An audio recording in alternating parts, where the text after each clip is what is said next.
Bonjour, je m'appelle Vincent et je suis un ancien étudiant au sein de l'ESP Centre Val-de-Loire où j'ai effectué mes 2 années de master dans le secondaire en option anglais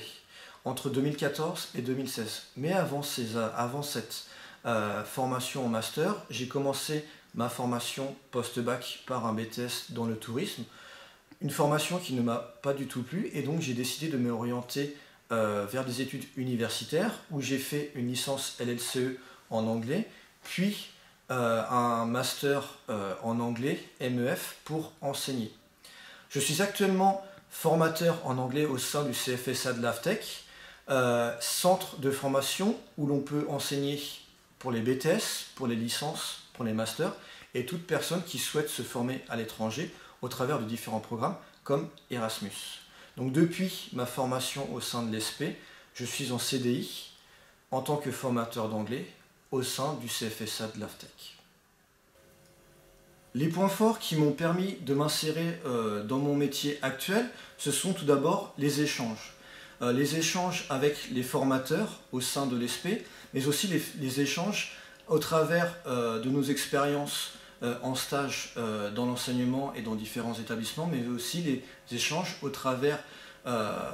des cours où l'on a pu discuter, échanger avec les camarades et aussi les formateurs, où le fait d'avoir des échanges nous a permis de comprendre mieux la psychologie de l'adolescence et aussi nous a permis de trouver des astuces concernant par exemple la pédagogie et la gestion des groupes.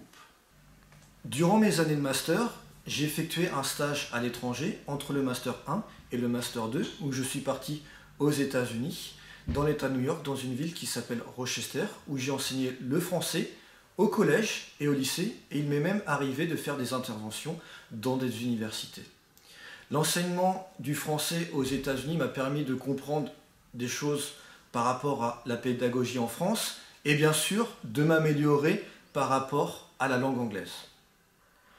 Le conseil que je donnerais aux futurs enseignants comme moi est de pouvoir échanger régulièrement avec nos aînés, c'est-à-dire de partager les ressentis et la construction des cours, car au début c'est très compliqué à gérer la classe et aussi à gérer les cours. Donc je vous invite à prendre contact avec les personnes qui ont de l'expérience pour